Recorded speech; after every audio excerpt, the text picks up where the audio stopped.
인도의 요가 수행자들을 한번 보게 되면 육체적인 고통을 통해서 최고의 어떤 안락을 얻고자 하는 이런 수행자들이 많죠. 뿐만이 아니라 이제 뭐 다양한 수행자의 형태들을 보게 되는데, 그래서 부처님께서는 당시 이제 육사외도라고 하는 이 6명의 그 수행자들은 당시 최고의 어떤 지도자로서의 위치에 있었던 분입니다. 그래서 3페이지 하단에 보면 알라라 갈라마라든지 우타카라마 우타라든지 이런 이제 대표적인 인물들이 있었죠, 그죠? 그래서 부처님께서는 처음에 정말 어느 누구도 경험해 보지 못한 고행을 하시게 됩니다. 근데 결국에 그 고행이라고 하는 것이 육체의 집착을 더욱더 일으키게 되는 수행임을 깨닫고는 이제 부처님께서는 이제 고행을 이것이 옳은 수행법이 아님을 하시게 되죠. 그래서 다시 이제 육체를 이제 좀 보존한 후에 다시 선정 수행을 통해서 깨달음을 얻게 되는데, 그 밑에 보시게 되면 이거는 꼭 여러분들이 기억하셔야 돼요. 부처님의 수행법을 흔히 지관 수행이라 이렇게 표현을 합니다. 그래서 지라고 하는 것은 삼마타, 우리가 삼마타 수행이라고도 해요. 따라합니다. 삼마타 수행. 따라합니다. 삼마타 수행. 그 다음에 관은 윗바사나 수행이다. 빗바사나라고 하고, 우리가 이제 뭐 윗바사나라고도 발음하기도 하는데, 따라합니다. 윗바사나 수행. 그래서 삼마타라고 하는 개념과 윗바사나라고 하는 이제 이 지관 수행이 결국은 하나예요. 하나인데 이제 용어상의 의미로 본다면 지는 이제 밑에 설명이 되어 있죠. 따라합니다. 삼매로서 마음을 차분히 가라앉힌 평정의 상태이자 정념이 없어진 조용한 선정 수행이다. 그래서 지라고 하는 것은 내 마음 속에서 일어나는 정념이라고 하는 것은 미세한 번뇌, 그죠? 미세한 번뇌로부터 또 거친 번뇌에 이르기까지 내 어떤 생각 속에서 일어나는 모든 어떤 그런 것들을 전부 다 그쳐서 끊어버리는 거죠. 끊어버림으로써 내 마음의 평정심을 찾는. 그래서 우리가 이제 그런 상태를 삼매라는 말로도 표현합니다. 삼매에 든다. 삼매라고 하는 것은 깊은 선정에 들었다. 이런 의미로도 쓰여진다고 보시면 되겠어요. 그 다음에 이제 관이라고 하는 것은 이제 통일된 마음으로 지혜로서 연기의 법을 관찰하는 수행법인데, 요즘에 이제 이 윗바사나 수행을 또 하는 분들이 간혹 계시죠. 우리가 이제 흔히 남방불교, 그러니까 미얀마라든지 스리랑카, 태국 이런 쪽에 이제 주로 하는 수행이 윗바사나 수행이에요. 관법 수행이라 합니다. 그러니까 지금 우리가 보죠. 요가, 명상, 윗바사나, 그 다음에 우리가 선 이렇게 다양한 이제 어떤 마음 수행의 개념들이 우리가 지금 보고 있는데, 지난 시간에 이제 우리가 교재에서 어떤 내용을 여러분들이 보셨냐면, 이러한 마음 수행이 추구하고자 하는 것은 결국 어떠한 마음 상태를 우리가 갖기 위한 거냐면 무심의 상태를 갖기 위한 거예요. 무심. 그래서 우리가 무심의 도리라 이런 표현을 쓰는데, 그러니까 무심이라고 하는 것은 마음이 없다 이런 뜻이 아니죠. 마음이 없다 이런 뜻이 아니라 마음이 어떤 경계에 집착하지 않는다 이런 뜻이에요. 어떤 대상에 대해서. 근데 우리는 자 보세요. 보고 듣고 느끼고 하는 모든 어떤 그죠? 감각에 있어서 마음이 대상에, 이걸 이렇게 표현해요. 대상에 끄달린다 이런 표현을 써요. 대상에 끄달린다. 그러니까 좋으면 좋은데 끄달리고 싫으면 싫다고 우리는 마음을 이제 일으키고, 그죠? 이런 것들이 전부 뭐냐면 어떠한 대상, 이 대상이라는 말을 다른 말로는 경계라는 말을 씁니다. 경계에 끄달리는 거죠. 경계에 끄달리는데, 우리가 무심이라고 하는 것은 이러한 어떤 경계에 끄달리지 않는 마음이죠. 쉽게 말해서 좋고 싫음이 없어요. 나다 너라는 관념이 없는 겁니다. 이제 이것이 바로 이제 우리가 수행을 통해서 얻고자 하는 이 무십의 상태가 돼야지만 우리가 흔히 말하는 시비가 끊어지게 되고 또 좋고 싫은 이런 어떤 그 분별의 의식이 끊어진다라고 보시면 됩니다. 자, 이런 어떤 것들이 결국 이러한 요가, 명상, 또 부처님께서 행하셨던 이런 지관, 이런 수행법들을 통해서 우리가 얻을 수 있다라는 것까지 지난 시간에 살펴봤었어요. 그죠? 자, 그래서 여러분 교재 보시게 되면, 교재 좀 읽으셨나요? 15쪽에 보면 이제 선이라는 이제 용어 개념을 쭉 설명하고 있던 것을 우리가 지금 쭉 봤습니다. 자, 16쪽에 가나선의 특징이라고 하는 부분을 한번 보도록 하겠습니다. 우리가 이제 이 선이라고 하는 것이 인도에서 출현을 해서 이 선이 이제 중국에 와서 그 자리를 잡게 된다라고 보시면 됩니다. 그래서 이제 이 중국에 와서 이 선이라고 하는 것이 자리를 잡는데, 그러니까 이 선의 형태도 이제 나중에 여러분 공부하시겠지만은 선 수행에 있어서도 두 가지 수행의 형태들을 우리는 이제 알게 됩니다. 두 가지인데 이제 그 첫째는 가나선이죠, 그죠? 우리가 이제 공부하고자 하는 선이 가나선이에요. 가나선이고 또 하나의 선의 형태가 있는데 이것을 묵조선이다라고 얘기를 합니다. 이제 뒤에 배울 건데 미리 한번 들어보는 거예요. 따라합니다. 가나선, 묵조선. 그래서 지금 이제 우리 한국 불교의 선이 가나선입니다.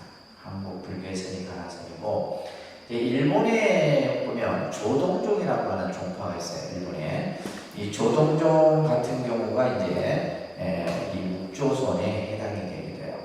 그래서 이제 이러한 선이 실제 이제 우리가 예를 들면 이제 그 중국 역사를 전하면 수나라, 또 당나라, 송나라, 원나라, 명청에 이르기까지의 선이 쭉 발전이 되게 되는데, 가장 이제 이 중국의 선이 꽃을 피웠던 시대가 당송시대입니다. 당송시대. 그러니까 이제 당송시대인데 우리나라로 치면 어떻게 되죠? 통일신라 하대부터 고려 초중까지. 그러니까 우리나라 역사에서도 불교가 가장 꽃피웠던 시대가 통일신라 고려잖아요, 그죠? 근데 이제 중국도 마찬가지예요. 특히 이 가나선을 확립시켰던 인물이 있는데, 이분이 바로 뭐냐면 대해선사라고, 대해종고라고 하는 스님이 계세요. 대해종고. 이름만 한번 들어두세요. 우리 이제 스님들이 배우는 서장이라고 하는 책이 있어요. 서장. 그 서장이 이제 바로 이 대해스님께서 쓰신 편지글입니다. 그러면 누구랑 그 편지를 주고받았냐면 당시의 사대들이요. 그러니까 이제 이 대해스님은 송대 때 인물인데, 그러니까 이제 중국도 송대가 되게 되면 성리학이라고 하는 이제 유학이 발달이 되게 돼요. 그러니까 유생들이 이제 정치도 하게 되고 하게 되죠. 그러니까 우리가 예를 들면 이제 고려 때 이제 그죠, 유학이 점차 우리나라에 자리를 잡는 것처럼, 그럴 때 이제 이 대종고선사가 이 가나선의 개념들을 이제 유생들하고 지방 관리들이죠, 이런 사람들하고 주고받은 편지글이 바로 서장이라고 하는 책이 있는데, 그 서장이라고 하는 책에 보게 되면 이 가나선에 대해서 개념을 확실히 정립시키고 있어요. 그래서 나중에 이제 우리가 성문화대학 이제 본과과정에 들어가게 되면 서장을 보셔야 돼요. 서장 책들을 직접 한번. 그런 이제 기회가 되겠죠, 그죠? 그 다음에 이제 이 대스님하고 같은 시대, 같은 동시대에 살았던 인물인데, 바로 굉지정각이라고 하는 스님이 계세요. 굉지정각. 그래서 동시대의 대종고라고 하는 스님과 굉지정각 스님이 인간적으로는 두 분이 굉장히 친해요. 굉장히 친한데 사상적으로는 완전히 딴 길을 가는 거예요. 딴 길을 가고, 실제 이 예를 들면 제자들이 서로 이제 비난도 하고 비판도 하고 이런 그런 어떤 이제 이 모습들이 보여지는데, 바로 이제 지금 우리가 현재 한국 불교에서는 가나선의 모습으로 나타나게 되는데, 자, 여러분들 한번 그 계보도 도표하고 가지고 계신가요? 네, 그걸 한번 보시면, 자, 같이 한번 한자로 되어 있는 단어 같이 보도록 할게요. 보리달마. 같이 소리내서 합니다. 보리달마, 회가, 승찬, 도신, 공인, 해능. 이제 여기서 제일 중요한 인물이 바로 보리달마와 육조해능이에요. 육조해능.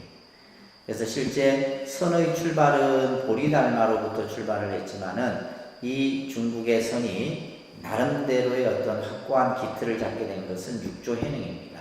그러니까 이제 육조해능의 이제 두 갈래로 갈라지게 되죠, 그죠? 한쪽에는 남악회양, 남악회양. 그냥 검은 글씨고 흰 건 종이라고 보시면 됩니다. 남악회양.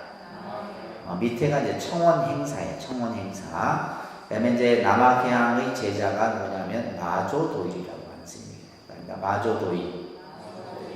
이 마조도일의 또 이제 제자가 백장해외입니다. 백장해외. 이 백장 스님에게도 또 이제 두 걸출한 제자가 나오게 되는데, 다음에 위산영우, 황벽기운.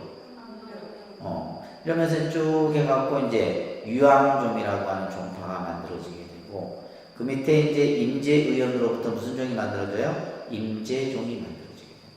그래서 실제 우리가 지금의 뭐 조계종, 무슨 종 이런 것은 중국의 선종에서도 같은 선을 하지만은, 예를 들면 지금 여기서 본 것처럼 유황종파, 임재종파. 그러니까 우리 지금 한국에서는 뭐냐면 임재종의 그 맥이 흐르고 있어요. 실제. 그래서 임재 스님의 그런 어떤 가풍이나 선풍이 우리 지금 현재 한국선에 흐르고 있게 되는 겁니다. 이게 임재종이에요. 그 밑에 보시게 되면 이제 제3의 뭐 무슨 종이요? 조동종. 다른 조동종. 그 다음에 제4의 운문종이 있는 거죠. 운문종. 그 다음에 법안종. 그래서 이것을 오종이라고 해요. 오종. 오가라고도 합니다. 이게 이제 언제 다 형성이 되냐면, 거의 당송시대 때 다 형성이 돼요. 그러니까 이제 이 당송시대 때 지금 오가 7종이라고 합니다. 그러니까 7종은 뭐냐면 밑에 황룡파, 양기파를 합해서 오가 7종 이렇게 이제 표현을 하는데, 이거는 나중에 차츰 여러분들이 자꾸 이제 여러 번 눈을 보고 익히셔야 됩니다. 이 도표를. 자, 이러한 이제 가나선들이 형성되게 되는데, 자, 밑에 교재 한번 볼게요. 이제 그냥 눈으로 읽으면 사실 무슨 말인지 잘 모릅니다. 왜냐면 조금, 가장 기본적인 교재라 하더라도 상당히 설명이 좀 첨부돼야지만 이해할 수 있는 그런 내용들이에요. 자, 따라합니다. 두 번째 줄에 있죠. 가나선은 화두와 내가 하나가 되어 모든 생각의 작용이나 판단을 단칼에 베어버린다. 그래서 우리가 가나선이라고 하는 이 수행은 뭐냐면 화두를 중심으로 해서 그죠? 그래서 우리가 화두를 참고한다, 화두를 챙긴다, 화두에 의심을 둔다, 이런 여러 가지 표현들을 쓰는데, 이 화두를 통해서 중요한 것은 뭐냐면 생각의 작용이나 판단이라고 하는 것은 뭐냐면, 내가 어떠한 대상을 보고 인식하고 또한 인지하는 과정 속에서 나타나는 여러 가지 모습들, 예를 들면 좋다, 싫다, 내 거다, 네 거다, 뭐 이런, 그죠? 여러 가지 분별적인 의식 작용들을 이걸 뭐냐면 베어버리는 거예요. 끊어버리는 거예요. 이게, 그러니까 뭐를 통해서 그게 끊어지냐면 화두를 통해서. 그래서 화두라고 하는 것이 하나의, 어떻게 보면 이 가나선의 입장에서 봤을 때는 공부를 하는 하나의 방법이죠. 화두에 의심을 두고 그 화두를 통해서 내 생각과 의식 작용을 끊어버리는 겁니다. 그러니까 오로지 뭐만, 화두 하나만 남아있는 거예요. 화두 하나만. 이게 바로 이제 가나선이다라는 거예요. 그래서 밑에 보시면 가나선에서는 화두를 들고 모든 사유작용을 끊고, 사유작용이라고 하는 것은 생각의 의식작용을 말하는 거죠. 우리가 이제 생각하는 그러한 것들을 전부 끊어버리고, 생각이 끊긴 자리에서 그 생각이 다 끊어진 그 자리에서 뭐예요? 진정한 나를 찾아가는 공부가 바로 가나선 공부다. 그래서 이 가나선 공부는 화두를 통해서 내 분별의식 작용을 끊어버리고 그 끊어진 자리에서 뭘 찾아간다? 나를 찾아가는 공부가 바로 가나선 공부다라고 이렇게 얘기를 하고 있는 겁니다. 자, 인도의 선이나 그 밖의 선이 마음을 어느 한 대상에 집중하여 차례차례 깊이 관찰에 들어간다면, 그래서 우리가 예를 들면 이제 명상도 이런 케이스죠. 명상이라고 하는 것이 마음을 어느 한 의식의 대상에 집중을 해서 그거에 대해서 하나하나 이제 알아차림을 통해서 내가 이제 마음의 평안을 얻고 또 이제 어떤 그걸 통해서 이제 지혜가 일어나는 이런 어떤 수행이란다면, 가나서는 단박에 마음의 본바탕으로 들어가는 것이다. 그러니까 예를 들면 이제 뭐 순서를 이렇게 차례대해서 하는 게 아니라 바로 지름길로 가는 그 공부가 바로 가나선이다라는 얘기입니다. 쉽게 말해 가나선은 마음 바닥으로 곧바로 들어가 깨끗한 본바탕을 가리고 있는 모든 쓰레기들을 치워내고 그 본바탕이 살아 움직이게 하는 것이다. 이렇게 지금 설명하고 있는데, 자, 이 말이 무슨 말이냐 하면, 자, 우리의 마음, 불교에서 부처님께서는 우리 중생이 가지고 있는 우리의 본래 마음은 어떤 마음이라고 표현을 하느냐 하면, 이 용어를 여러분들이 잘 기억하셔야 돼요. 계속 이 용어가 나옵니다. 그러니까 자성청정심이라고 하는 말이 있어요. 그러니까 자성청정심. 그러니까 자성이라고 하는 것은, 이것은 바로 뭐예요? 내 본 마음을, 쉽게 말해서 마음이라고 해도 돼요. 마음. 그래서 이걸 그냥 신성이라고 해도 된다 그랬어요. 그죠? 자성이나 신성이나 같은 말이에요. 이것이 어떻다는 거예요? 청정하다, 깨끗하다 이런 얘기예요.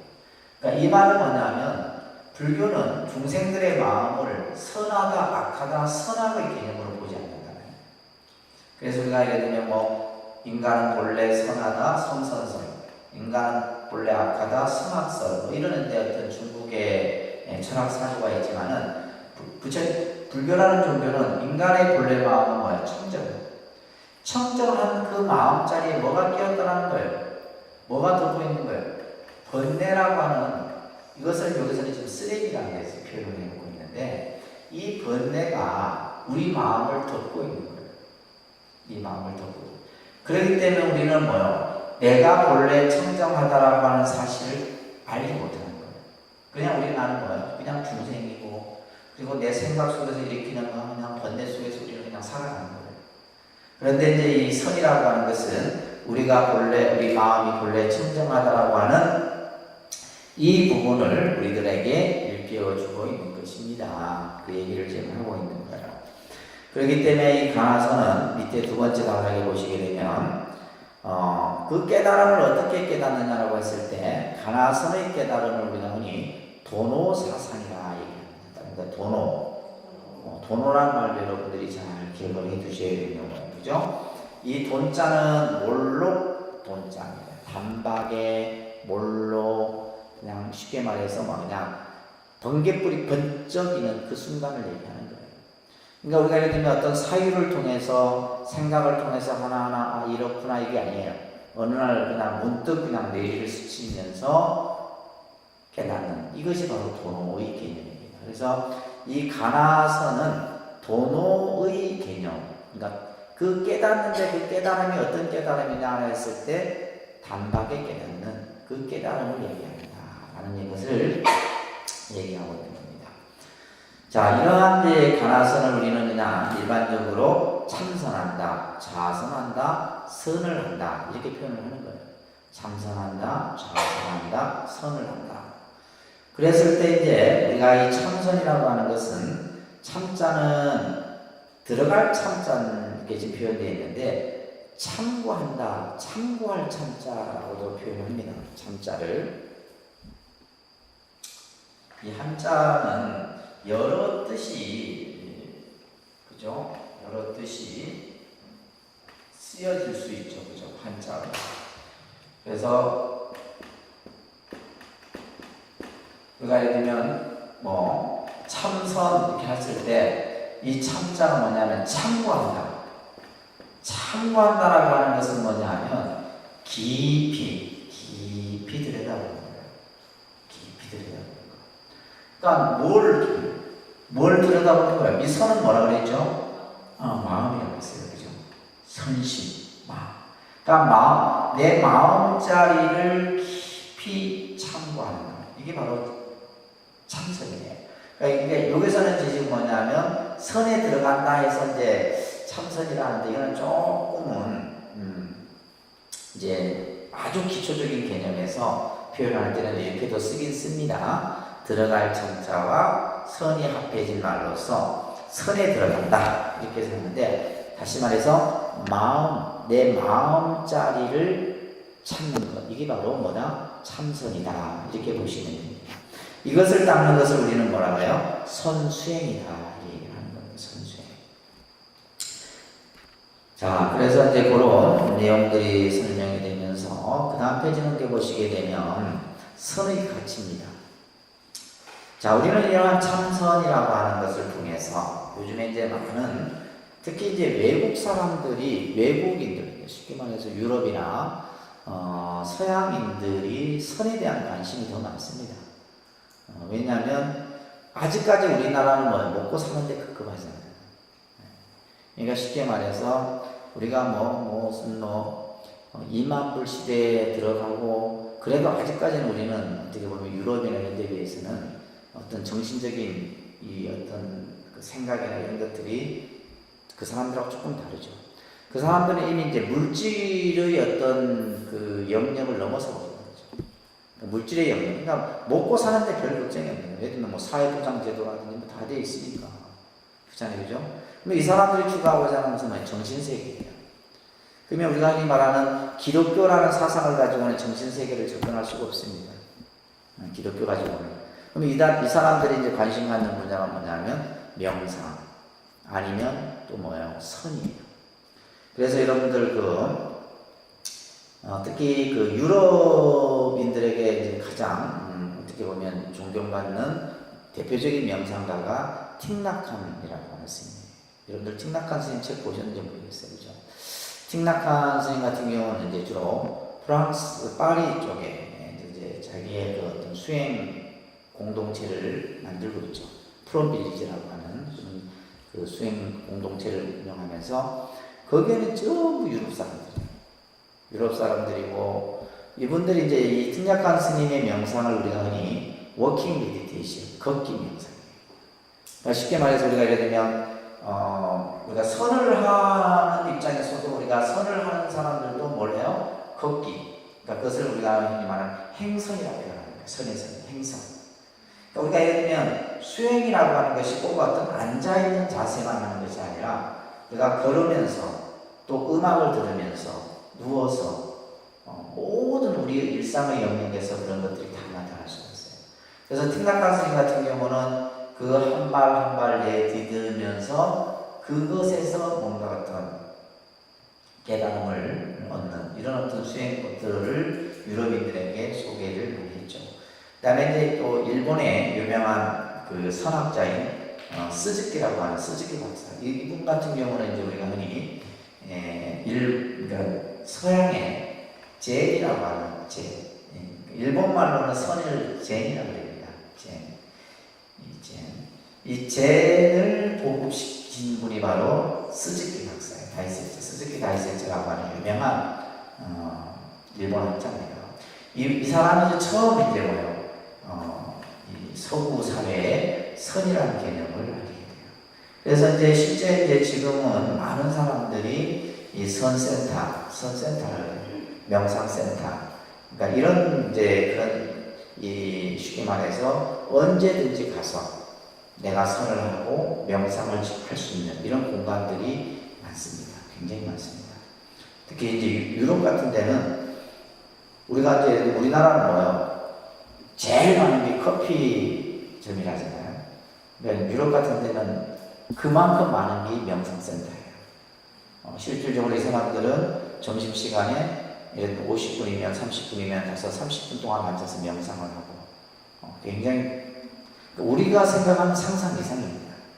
그만큼 이제 이 선과 명상이라는 개념이 이제 널리 퍼져 있는데 그것은 그만큼 뭐요? 이런 어떤 마음 수행이라고 하는 것이 결국 어떠한 가치를 가지고 있기 때문이죠. 그죠?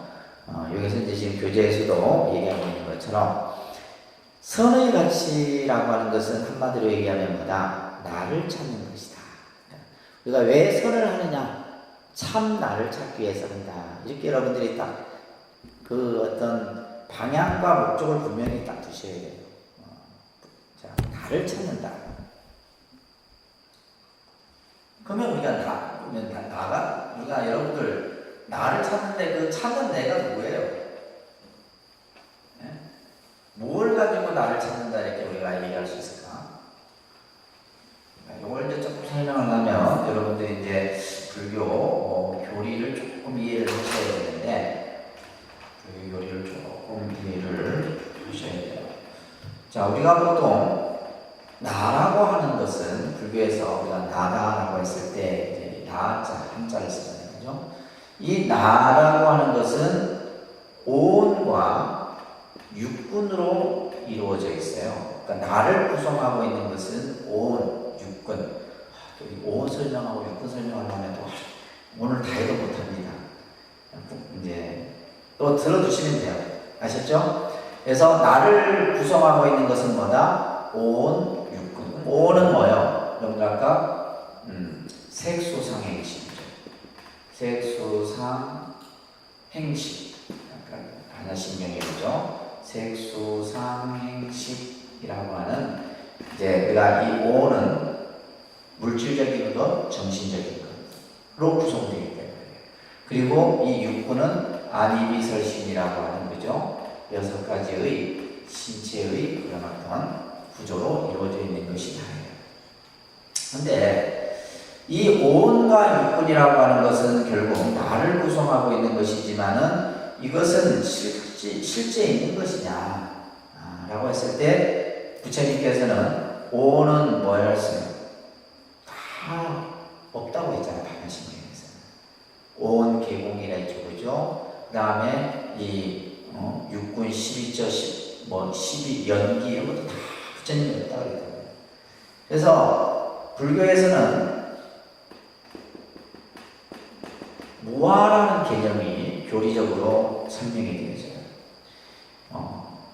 자, 근데 이것을 우리가 이해하기 전에 여러분들 이제 우리는 모든 것은 연기하죠, 그죠? 연기한다. 연기한다라고 하는 것은 결국 뭐냐? 어떤 내가 없다라는 개념이 만들어져요. 무아이기 때문에 연기다. 무아임으로 우리는 뭐라 그래요? 공이다라고 얘기를 하는 거예요. 공이다. 공이기 때문에 뭐다? 무자성이다라는데 이 지금 제가 여기에 지금 이 네 단어가 있잖아요. 그죠? 연기, 무아, 공, 무자성. 요 개념을 이해해야지만 이제 불교를 조금 이제 눈이 뜨인다 이렇게 얘기를 합니다. 근데 이제 이 지금 연기임으로 무아이고 그 다음에 공이요, 무자성이라는 개념을 바탕으로 해서 나라고 하는 것 지금 자, 그러니까 예를 들면 내가 없다 이런 뜻이 아니라 나라고 할 만한 뭐가 없다? 실체가 없다. 그러니까 예를 들면 지금 우리가 생각해 보세요. 여러분들 거울에 비춰진 내 모습을 가지고 여러분들은 나라고 할 수 있느냐? 우리는 지금 이 몸뚱아리를 가지고 나라 생각해요. 근데 이건 내가 아니다. 내가 하는 부분은 뭡니까? 오과 육군으로 이루어진 하나의 집합체일 뿐이에요. 그런데 우리가 흔히 이제 그런 말 있죠. 나를 버릴 때 진정한 나를 찾는다 이런 말이 있어요. 그죠? 그래서 부처님께서는 왜 무아인가라고 했을 때 우리가 나라고 했을 때는 두 가지의 개념을 가져야 된다. 첫째는 뭐냐면 나라고 했을 때 항상성이 있어야 됩니다. 항상성. 이 중요한 게 항상성. 그러니까 나는 영원히 나여야 돼요. 그런데 우리는 이 항상성이 없어요. 왜 항상성이 안 나는 것은 연기이기 때문에, 늘 변하기 때문에 영원하지가 않다 이 말이에요. 그래서 여러분들 예를 들면 지금 여러분들의 모습도 변화하잖아요. 10대 때 모습과 20대의 모습과 30대의 모습, 40대의 모습. 우리의 어떤 이 모습 또한 변한다. 뿐만이 아니죠. 결국 우리는 뭐요? 생로병사라고 하는 이 과정을 또 거치게 되는 거예요. 그렇기 때문에 우리는 이 항상성이 없고, 또 하나는 뭐냐면 주제성이에요. 주제성이 있어야 되는데, 주제성은 뭐냐면 내가 내 마음대로 할 수 있어야 된다. 그런데 우리는 뭐요? 내 이 몸조차도 내 마음대로 못하죠. 예를 들면 내가 늙기 싫어 해서 내가 안 늙어요. 나는 병 들고 싶지 않아 해서 병이 안 오는 게 아니잖아요. 그러니까 쉽게 말해서 내 마음대로 할 수 있는 것은 아무것도 없는 거예요. 그런데 우리는 이제 착각하죠. 여러분들이 이제 불교에서 이런 개념이 있어요. 아와 아소라는 개념이 있습니다. 아소. 이 아소라고 하는 것은 뭐냐면 내 것이라는 개념이에요. 내 것. 그래서 우리는 그냥 이 나라는 이름을 다 붙입니다. 나라는 이름을 붙인데 그것은 말 그대로 뭐예요? 이름일 뿐이에요. 그래서 금강경이라는 경에 보게 되면 전부 뭐뭐는 뭐뭐가 아니라 그 이름이 뭐뭐이다. 부처가 아니라 그 이름이 부처예요. 중생이 아니라 그 이름이 중생이고. 이런 금강경의 표현들이 나오는데, 그러니까 전부 우리는 뭐냐면 내 것이라고 하는 이름을 붙이죠. 예를 들면 내 눈, 내 코, 내 몸뚱아리, 그죠? 내 집, 내가 소유하고 있는 것도 다 내 거라 생각해요. 아닙니다. 내 게 아닙니다. 그러니까 내 거라는 생각을 하는 순간부터 우리는 뭐가 생기는 거예요? 괴로움이 생기는 거예요, 사실. 내 거라고 하는 생각을 하는 이 아소가 성립되면서 우리는 뭐가 생기냐면 괴로움이 생기는 겁니다. 왜? 그게 영원해요, 영원하지 않습니까? 영원하지 않다는 말이에요. 근데 우리는 내 생각 속에 내가 내 거라고 하는 것, 나라고 하는 것과 내 것이라고 하는 것이 항상 영원할 거라고 생각합니다. 근데 영원하지 않다는 말이에요. 그러면 지금 내한테 갖춰진 것은 이건 뭐냐 하면 잠시 뭐요? 인연이 있어서 그 인연이 있는 동안에 머무는 겁니다. 그래서 이러한 이치를 알게 되면 우리가 사회생활 살아가면서 근심 걱정이 생길 일이 없어요. 근데 우리는 뭐냐면 나라고 하는 것과 내 것이라고 하는 이 틀 속에 자기 자신을 꽉 가다놓고, 근데 예를 들면 내 자신도 내 마음대로 못하는데 우리는 여러분들 어떻게 해요? 내 자식도 내 마음대로 하려고 하고 내 남편도 내 마음대로 하려고 하고 다 내 마음대로. 근데 내 마음대로 안 되는 거 아니에요? 열받잖아요. 내 마음대로 안 되면 열받거든요. 근데 그렇게 될 수가 없다. 그래서 내 마음대로 할 수 있는 것이 별로 없어요. 그리고 영원한 것이 없다. 그렇기 때문에 부처님께서는 나라고 했을 때는 항상성과 주제성이 있어야 되는데 이게 없기 때문에 바로 뭐다? 나라고 할 만한 실체가 없는 것이다. 그래서 그 실체가 없는 자질을 다 벗겨내버리고 나면 진짜 내가 있다. 그것이 뭐예요?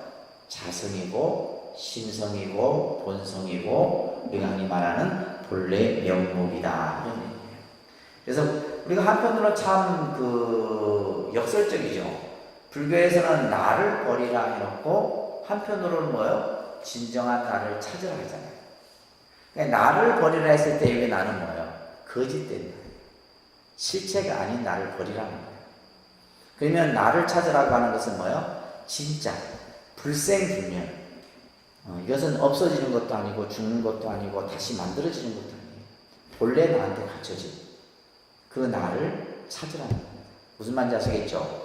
나를 버리라 했을 때는 그 나는 뭐다? 욕심 덩어리로 덮여진 나를 말하는 거고, 나를 찾으라고 하는 것은 어떤 것에도 때묻지 않는 청정한 자기 자신을 찾으라는 거예요. 자기의 본래 마음자리. 그것이 바로 나의 진정한 모습을 보는 것이다. 그 얘기를 지금 제가 했던 얘기를 밑에서 지금 쓰고 있는 거예요. 그래서 우리는 진정한 자기 자신을 찾을 때 이 세상을 좀 더 다른 시각으로 볼 수 있는 거예요. 다른 시각. 그래서 우리가 선을 배우는 것은 나를 찾는다라고 하는 의미는 좀 더 우리가 현실적인 입장에서 설명하면 지혜로운 안목을 갖추는 거예요. 지혜로운 삶을 내가 살아가기 위한 것이 바로 선의 가치다라고 여러분들이 보시면 됩니다. 그래서 그 밑에 보시게 되면 내 속에 갖추어져 있는 모습, 그죠? 본래 진정한 그 모습, 그것을 있는 그대로 봐라. 여러분들 마음속에 있는 그 찌꺼기들을 싹 비우고 나면, 그죠? 비우고 나면 내 마음의 본래 모습이 그대로 드러나는 거예요. 이게 선이에요. 뿐만이 아니라 이 선을 통해서 우리는 여러 가지의 어떤 효과들을 경험할 수 있게 되죠. 뭐 불안, 공포, 두려움 이런 것들도 우리가 흔히 말하는 요즘 우리 현대인들이 겪게 되는 여러 가지 정신적인 이런 어떤 그런 문제들, 이런 것들이 이제 하나의 어떤 치유의 개념으로서도 우리가 흔히 명상이라든지 또 여러 가지 마음 수행 이런 것들을 하게 돼요. 근데 여러분들이 여기서 이제 좀 경계해야 될 부분이 있어요. 뭐 명상을 한다, 뭘 한다, 뭘 한다. 여러분들이 자꾸 추구하고자 하는 것은 뭐냐, 신비한 것을 경험하려고 해요. 그건 필요 없는 겁니다. 신비한 것을 경험하고자 하는 것이 아니라 뭐요? 진정한 내 안에 나를 발견하기 위해서 우리는 공부를 해야 되는데, 이제 그런 방향으로 하다 보면 이제 그 사람은 뭐냐면 쉽게 말해서 살쭉하는 거예요. 예를 들면 명상을 하더라도 잘못되게 하게 되면 오히려 역효과가 나는 거죠. 그러니까 우리가 그런 말이죠. 아무리 좋은 약도 그 약을 잘못 쓰면 독이 되는 거예요. 우리가 이 수행이라고 하는 것이 아무리 좋아도 그 방법과 방향이 틀리면 나에게 역효과도 올 수 있는 거예요. 그래서 이제 예를 들면 스님들 같은 경우도 참선한다고 하면서 혼자서 저 숲속이나 동굴이나 산속에서 하다 보면 살쭉하는 거예요. 대중 속에서 해야 되는 겁니다. 대중 속에서. 공부는 대중 속에서 여럿이 함께 해야지만 내가 삿된 길로 빠질 수가 있는 거예요. 이제 혼자 하게 되면 이제 뭐냐면 자아도취에 빠지죠. 참선을 하다가 뭐 어떤 신비한 것을 경험하게 되면 마치 자기가 깨달은 것처럼 그런 어떤 상태에 직면하게 되는데 바람직하지 않죠. 그죠? 그 다음에 이제 우리가 흔히 말하는 이 선을 통해서 우리가 어떻게 보면 자존감, 그러니까 요즘에 이제 어떤 자존감을 많이 현대인들이 잃잖아요. 그죠? 선을 통해서 어떤 자존감이 생깁니다. 그래서 이런 어떤 효과적인 측면들도 있고, 뭐 스트레스나 이런 것들은 뭐 당연한 거죠. 그죠? 오늘도 어떤 분이 와서, 선생님 제가 요즘에 좀 뭔가 마음 수행을 좀 해야 되겠습니다. 경찰들이 스트레스 많이 받잖아요. 뭐냐면, 이제 본인들이 지금 입으로 해야 되겠다 했을 땐 이미 뭐냐면 그 단계를 넘어선 단계예요. 본인이 내가 예를 들면 우리가 내가 지금 몸이 너무 안 좋다 했을 때는 이미 몸이 안 좋아진 상태예요. 그렇잖아요. 그죠? 그러니까 그 전에 우리가 예를 들면 건강관리도 하고 뭔가를 해야 되는데 이미 내가 안 좋다라고 했을 때는 이미 뭐냐면 안 좋아진 상태예요. 그러니까 요즘 이제 많은 분들이 그런 이제 심리적으로, 정신적으로 그런 경우들을 많이 하게 되는데, 그리고 이제 우리가 선을 하게 되면 첫째 이제 뭐, 그죠? 마음이 좀 평화로워지게 되고, 이건 것 같아요. 좀 여유로워집니다. 선을 하는 사람들은 마음이 좀 여유로워지고, 좀 세상을 뭐냐 하면 좀 더 이렇게, 예를 들면 도 아니면 뭐 이런 식의 사고가 아니죠. 그래, 맞으면 맞고, 틀리면 틀리고. 그렇다고 해서 뭐 이것도 아니고 저것도 아닌 개념은 아니에요. 아까도 얘기했듯이 무심의 마음 상태로 내가 이렇게 선을 통해서 만들어가는 겁니다. 그러면서 이제 우리가 말한 대립과 갈등이 일어나지 않죠. 그죠? 대립과 갈등이라고 하는 것이 왜 일어나요? 우리는 자꾸 뭐가 옳고 뭐가 그르고 맞고 틀리고 이걸 자꾸 따지려고 해요. 여러분들 제발 따지지 마세요. 그러니까 따지는 것만큼 피곤합니다. 그래서 이제 우리가 예를 들면 맞다, 해도 틀리고 틀리다 해도 맞는 거예요. 아시겠어요? 그러니까 맞다 틀리다라고 하는 기준은 뭐냐면 자기 기준에서 보는 거예요. 내가 맞아도 다른 사람이 볼 땐 틀릴 수 있다 이 말이에요. 근데 우리는 그 생각을 못 하거든. 못 하고 내가 맞으면 무조건 맞아야 돼. 내가 틀리다면 무조건 틀려야 돼. 그러니까 이런 어떤 그게 왜 그러냐면 내 마음 속에 뭐가 생겨. 그래서 우리가 이제 제가 전 시간에도 말씀드렸듯이 불교의 사고는 이런 어떤 수행을 통해서 우리가 얻는 사고는 뭐냐 하면 일원론적인 사고죠.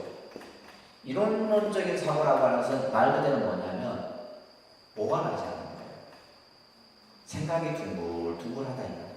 생각이 둥글둥글한데 우리가 흔히 말하는 이분법적인 사고는 뭐냐면 그죠? 선을 딱 그어버리죠. 편을 딱 갈라버린다 이 말이에요. 이미 그래서 요즘에 우리가 흔히 말하는 차별에 대한 사회적 이슈들이 많잖아요. 성차별부터 시작해서 성적인 어떤 이런 젠더나 그죠 일반 그죠. 그래 보면 이제 그 트랜스젠더 같은 경우 이런 경우도 보면 기독교인들이 그렇게 반대를 하대요. 그 사람들 입장에 그 사람을 그냥 인정해주면 되는데 그러니까 기독교적인 상황은 뭐냐면 우리의 어떤 윤리적인 측면에서 아니다 했을 때 그건 무조건 아니고요. 근데 불교는 그렇지 않습니다. 성소수자라든지 또 어떤 다 인정을 하죠. 불교는 어느 것 하나도 나누어서 생각을 하지 않습니다. 차별적인 사고를 갖지 않는다. 그래서 우리가 보통 이제 일반 서구 교육을 받은 사람들이 대부분 가지는 사고가 이분법적인 사고. 이분법적인 사고는 대립과 갈등이 일어나는 거예요. 대립과 갈등. 그래서 우리가 말하는 좌파다, 우파다라고 하는 이런 개념도 만들어지게 되는 거고. 그러니까 부처님 법에서는 좌파, 우파도 없어요. 보수, 진보도 없습니다. 그런 개념이 없는데 이제 우리가 삶을 살다 보면 이런 것들이 이제 만들어짐으로 인해서 마음의 고통이 생기는 거죠. 자, 그 다음에 또 중요한 거 있어요. 이 선을 공부하게 되면 항상 현재 중심의 삶을 살아요. 현재 중심의 삶. 자, 이것을 여러분들에게 잠깐 설명을 드리면 이게 굉장히 중요한 개념입니다. 대부분의 정신적인 문제가 있는 분들의 공통점이 뭐냐면 공통점이 뭐예요? 우리가 이제 주위에 많잖아요. 공황장애를 앓는다든가 우울증을 앓는다든가 그죠? 이런 어떤 분들의 공통점이 딱 한 가지예요. 과거에 집착합니다. 그러니까 과거의 어떤 트라우마나 이런 어떤 예를 들면 고통 이런 것들이 그것이 계속 현재까지 끌고 와요. 끌고 와서 그것을 계속 끌고 갑니다. 그런데 우리가 봤을 때는 그거는 절대 약물 치료는 일시적인 효과가 있었나 몰라도 결국 마음이 그 마음의 병이잖아요. 그죠? 그래서 자 보시면 우리가 생으로 치면 삼생이라는 표현을 쓰게 되고 시간으로 치게 되면 삼세라는 말을 씁니다. 자, 이걸 정하게 되면 전생, 현생, 그죠? 그 다음에 내생 이렇게 이제 삼생을 얘기해요. 그 다음에 시간으로 치면 과거 뭐가 되겠어요? 현재, 미래라고 해요. 그러면 부처님 사상은 부처님의 가르침은 어디에 중심이 있느냐? 요게 중심이 있어요. 요게 중심이 있습니다. 근데 불교는 삼생을 얘기하고 삼세를 얘기합니다. 부처님의 가르침 안에서는 왜 그러냐면 현생이라고 하는 기준점을 뒀을 때 현생은 전생과 연결된 현생이에요. 그냥 어느 날 갑자기 여러분들이 뚝 만들어진 게 아니다 이 말이에요. 무슨 말인지 이해되세요? 전생이 있었기 때문에 여러분들 현생이 있는 거예요. 또 현생이 있기 때문에 뭐가 있는 거예요? 내생이 있는 거예요. 그래서 우리는 이제 흔히 큰 스님들이 이런 말을 삼생을 동시에 우리는 살아가는 거예요. 지금 현재 여러분들이 현재를 살아가지만은 이 현재 살아가는 모습은 뭐다? 전생과 현생과 내생을 동시에 가지고 살아가는 삶이 우리의 삶이에요. 그러니까 예를 들면 이제 내가 지금 현생에 어떤 괴로움의 문제가 있었어요. 이 괴로움이라고 하는 것은 바로 뭐예요? 전생으로부터 이어지는 거예요. 이어지는 겁니다. 그러니까 우리가 예를 들면 부부가 정말 서로 좋아하고 결혼을 했는데 나중에는 뭐예요? 서로 뭐 죽고 죽이는 관계가 돼요. 그러면 그걸 뭐 어떻게 얘기를 하겠어요? 그러니까 불교적 입장에서 봤을 때는 그냥 한마디로 전생의 왼수다. 왼수인 거예요, 왼수. 부모 자식도 마찬가지예요. 서로 뭐예요? 그 한을 갚기 위해서 맺은 부부일 수도 있고 부모 자식의 인연일 수도 있고. 근데 중요한 것은 이 현생의 것을 또 풀지 못하면 뭐야? 또 이게 뭘로 이어지는 거예요? 다음 생으로 또 이어지는 거예요. 시간도 마찬가지입니다. 시간도 현재라고 하는 시간. 여러분들이 지금 독립선언에 오기 전에 오늘 하루만 봐도 뭐예요? 지금 오기 전의 시간은 뭐니? 과거의 시간이었어요. 지금 여러분들이 앉아있는 것은 현재의 시간이죠. 그래서 과거의 시간이 있어서 현재 시간으로 연결되는 거고 현재 시간이 또 다음의 시간으로 연결이 되는 거예요. 그래서 이렇게 우리는 생으로 봤을 때 또 시간으로 봤을 때 이렇게 하게 되는데 부처님께서는 과거에 집착하지 말아요. 한마디로 과거에 집착하지. 그 다음에 또 뭐요? 오지 않는 미래를 걱정하지 말아요. 실제로 부처님 경전에 있습니다. 과거에 집착하지 말고 오지 않는 미래를 걱정하지 말고. 오지도 않는 미래를 걱정. 그래서 이제 예를 들면 그런 얘기가 있죠. 부처님이 그러니까 이것은 수천 년 전부터 모든 사람들이 궁금했던 점이에요. 내가 전생에 과연 뭐였을까? 전생에 저 사람은 무슨 인연이 있을까? 그렇죠? 여러분들도 인연이 있기 때문에 이 자리에 앉아 계시는 거죠. 전생에 무슨 인연이 있을까? 그리고 예를 들면 이제 내가 한 생을 삶을 하고 다음 생에는 또 어떻게 될까? 이게 사람들은 이걸 좀 궁금해하죠. 그래서 여러분들이 예를 들면 현재를 살아가면서 현재 어떤 내 문제점이 생기면 우리는 뭐예요? 과거의 시간을 짚어봅니다. 또 우리는 또 이제 요즘 사람들이 뭐예요? 미래에 내가 닥칠 그죠? 미래의 시간을 예측해 보잖아요. 그래서 여러분들이 뭐예요? 점을 보고 하는 거예요. 왜? 불안하니까. 어떻게 내 인생이 전개될지 그죠? 불안하니까. 그러나 부처님께서는 전생을 알고자 하니까 지금 네가 살고 있는 현재의 모습을 보면 알 수 있고 내생을 알고자 하는가 현재 네가 살아가는 모습을 보면 내생을 알 수 있다. 그러니까 현생의 모든 기준점이 있다는 거예요. 그래서 불교의 사상, 뭐 선뿐만이 아니라 모든 사상은 뭐냐면 우리가 지금 현재 살아가는 현재를 중심으로 하고 있다는 거예요. 그래서 우리가 말하는 지나간 과거. 제가 이제 제 주변에도 보면 그 뭐죠? 우울증 공황장애를 앓는 분들이 많은데 이분들 다 특징이 뭐냐면 맨날 옛날 이야기예요. 내가 과거에 이렇기 때문에 지금 내가 그로 인해서 그리고 또 두 번째 특징은 원망. 다른 사람을 원망하고. 그러니까 과거에 집착하고 상대를 원망하고 이 두 가지 병이 공황장애 굉장히 무서운 병이에요. 공황장애 같은 경우는 이제 일반적으로 막 자살 충동까지 느낀다고 하죠. 본인만 죽으면 다행인데 맑은 날로 이제 막 그냥 칼 들고 다른 사람을 막 찌르고 싶대. 네, 그 정도. 근데 그 정도 중증이거든요. 그래서 예전에는 또 한편 스님 자기한테 죽으려고 근데 왜 죽는다 하면서 나한테 전화를 하는 거예요. 전 올라가고 저한테 전화하는 거예요. 스님 저 죽으려 합니다. 그러면 경찰이 나 찾아올 거 아니에요. 그 사람이. 그래서 내가 또 달래고 해서 또 달래고 해서 또 이제 또 순간 또 이게 확 올라갔다 확 내려가고 그래요.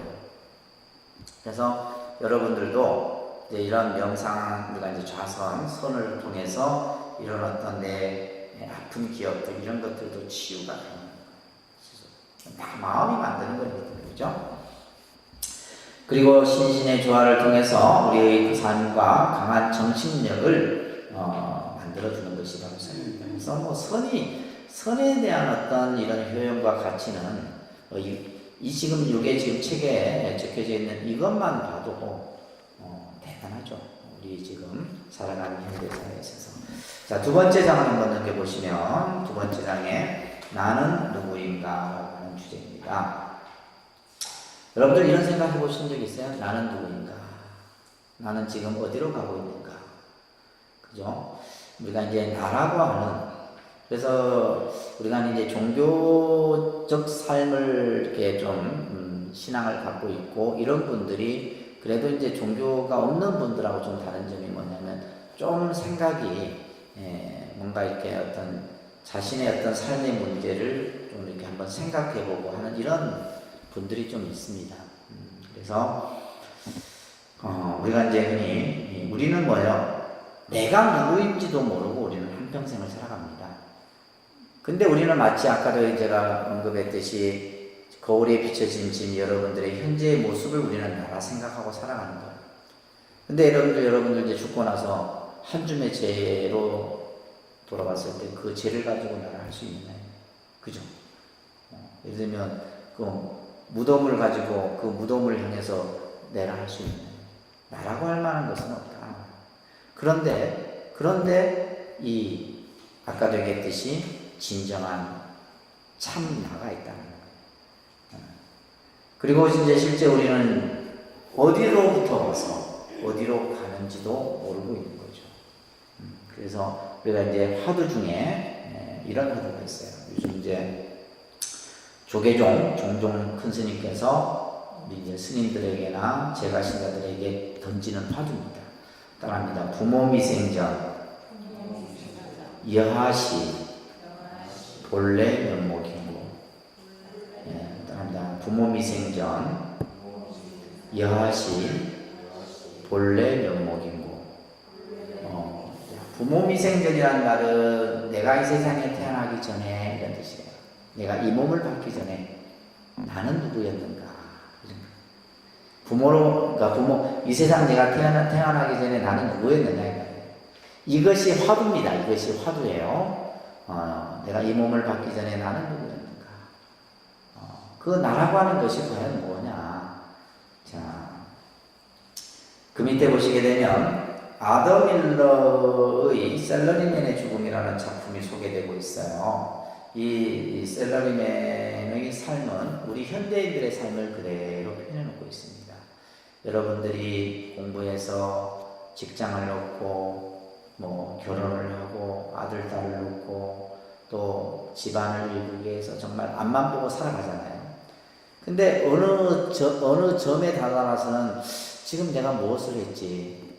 결국 이제 어떤 이제 이 셀러리맨처럼 죽음을 선택할 수도 있고, 또 뭐 극도의 어떤 정신적인 고통으로 인해서 요즘 보니까 현대인들이 보니까 암 환자가 많더라고요. 그죠? 암 환자 의외로 많습니다. 분간 근데 뭐 나이도 없어요. 20대부터 진짜 막 60, 70대까지 전부 암 환자. 그래서 그것도 참 큰 사회적 문제인 것 같아요. 우리가 이제 우리나라 같은 경우 급속도로 노령화되는 것도 사회적 문제이기도 하지만은 너무나 이런 어떤 질병 이런 데 노출되어 있는 사람들이 너무 많아요. 그러다가 이제 한생을 가는 거죠. 한생을 가는 겁니다. 자, 예를 들면 여러분들에게 우리가 흔히 말하는 앞으로 한 30일만 산다라고 병원에서 내가 이제 의사로부터 얘기를 들었을 때 여러분 30일 동안 뭐 하실 것 같아요? 30일 동안 나도 한번 생각해 보면 스스로도 그렇게 질문을 하면서 30일 동안 내가 뭐 하지? 그죠? 30일 후에 30일이 지나고 나면 내가 죽음이라는 것을 맞이했을 때 과연 우리는 무엇을 할 것인가? 참 그러니까 우리가 한편으로 봤을 때 우리의 삶이라고 하는 것은 참 어떻게 불교적 입장에서 보면 참 부질없는 삶이기도 하고, 그래서 우리가 아동바동 살 필요 없는 거예요. 그렇다고 뭐 그냥 뭐 캐사라세라 하고 놀면서 살아가는 얘기는 아닙니다. 가치 있게 살아가는 거죠. 자기 삶을 좀 더 가치 있게 살아가는 건데, 자, 그러면서 우리는 맨 밑에 줄에 보게 되면 그러니까 참 나를 우리는 스스로 보지 못하고 대상의 틀에 씌어진 나를 맞추기 위해서, 예를 들면 아버지로서, 어머니로서, 아내로서, 딸로서, 나도 한편으로는 또 그런 생각도 들어요. 내가 예를 들면 스님으로서, 주지로서 뭐 이런 어떤 역할과 또 해야 되기 때문에 똑같아요. 막 여러분들처럼 막 짜여진 그 틀 속에 갇혀 있어서 간혹 내가도 막 스스로 답답한 이런 어떤 생각도 많이 드는데, 그럴 때는 막 그냥 훅 던져버리고 확 떠나고 싶은 생각이 수도 없이 들죠. 이제 바로 이것이 바로 뭐냐면 대상의 틀에 씌어진 나라고 하는 개념이라고 보시면 됩니다. 그래서 그 다음 22쪽에 보시게 되면 우리는 대상에 매달리고 거기에 끄달리지 않으려면 내 스스로의 삶의 중심이 서야 되고 내 자신의 소중한 존재 가치를 우리는 찾아야 되는 거죠. 바로 이 존재 가치를 찾는 것이 바로 선이다, 이런 얘기를 하는 겁니다. 자, 그러면서 진정한 나를 확인하는다. 그래서 우리가 이제 예를 들면 이 나를 찾아가는 공부는 어떤 생각과 어떤 우리가 가지고 있는 어떤 지식을 통해서는 찾을 수 없다는 거예요. 그래서 생각으로 찾아진 나는 진정한 내가 아니다라는 말을 하고 있습니다.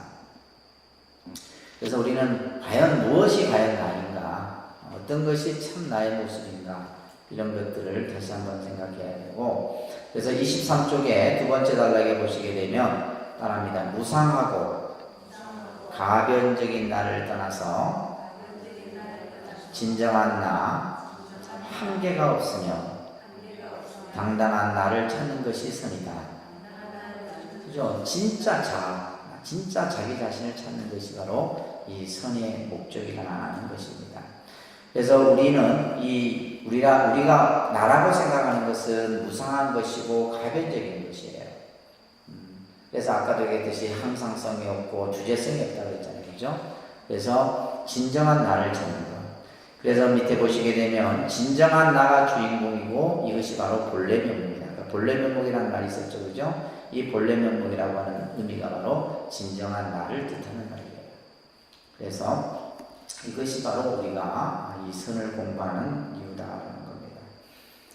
그래서 우리가 스스로 모든 어떤 삶에 있어서 주체적인 어떤 주인이 되어야 되는 것이죠. 주체적인 주인. 어떤 대상에 끄달려지고 또 휘둘려지고 이렇게 하는 삶이 아니라 정말 내가 모든 것을 만들어가는 진정한 나. 그것을 이제 우리는 선에서는 그를 일컬어서 주인공이다라는 말을 쓰기도 하는 거예요. 이 삶의 주인공은 바로 나다라는 거죠. 나다. 그래서 이제 이런 어떤 선이 가지고 있는 이런 측면이 우리가 이제 서양 종교에서는 결코 볼 수 없는 부분들입니다. 그래서 진정한 나를 찾는 가장 좋은 방법이 바로 뭐다? 가나선, 그죠? 가나선 공부다라는 겁니다. 이 가나선이라고 하는 것은, 자, 여러분들 24쪽에 보면 진정한 나는 생각으로 헤아릴 수 없고 이성작용으로 밝힐 수가 없다. 생각과 어떤 이성으로 나를 찾을 수 없다는 거죠. 그럼 어떻게 찾느냐? 말합니다. 가나선은 생각의 길과 말길이 끊어진 곳으로 우리를 곧바로 인도해서 자기 자신의 본래 모습을 보게 하기 때문이다.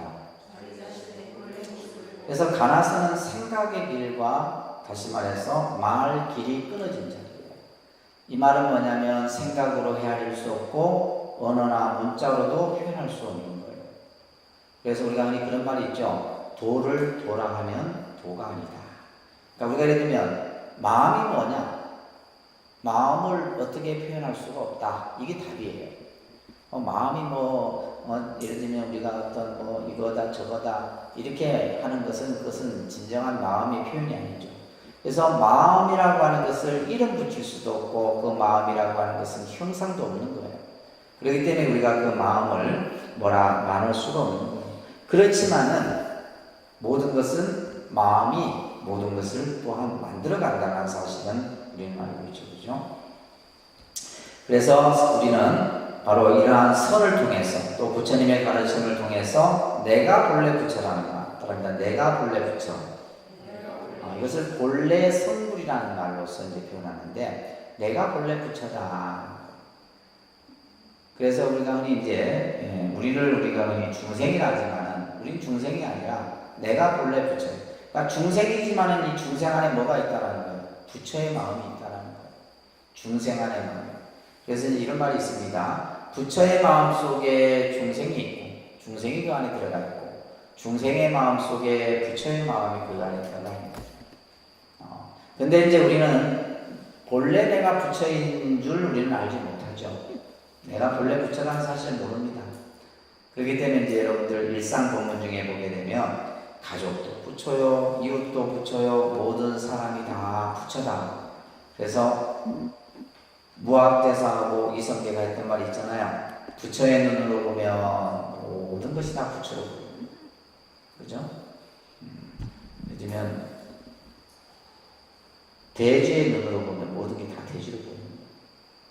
중생의 눈으로 보면 차별과 분별로 밖에 안 보이는 겁니다.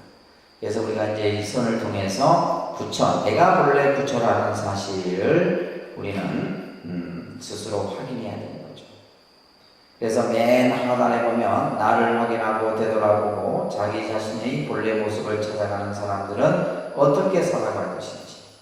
좀 이게 참 중요한 겁니다. 우리가 세상을 어떻게 살아가야 되느냐, 또 어디로 가야 할 것인지 분명한 자신의 삶의 방향을 정립할 수 있다는 얘기예요.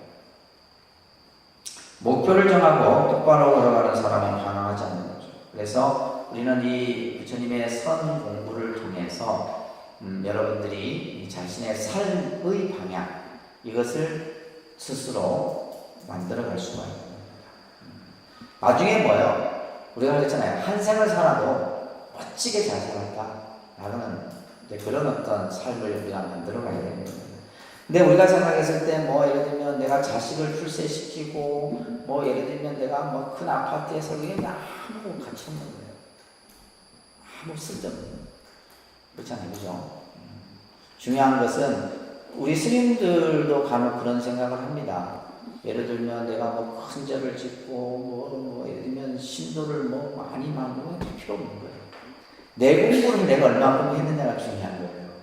내가 아침에 눈을 떴을 때 내가 스스로 내가 누구인지를 바로 아는 그런 공부를 해야 하지만 내 삶이 허무하지가 않죠. 그러니까 이런 어떤 보여지는 것들은 다 허무한 것들이에요. 아시겠습니까?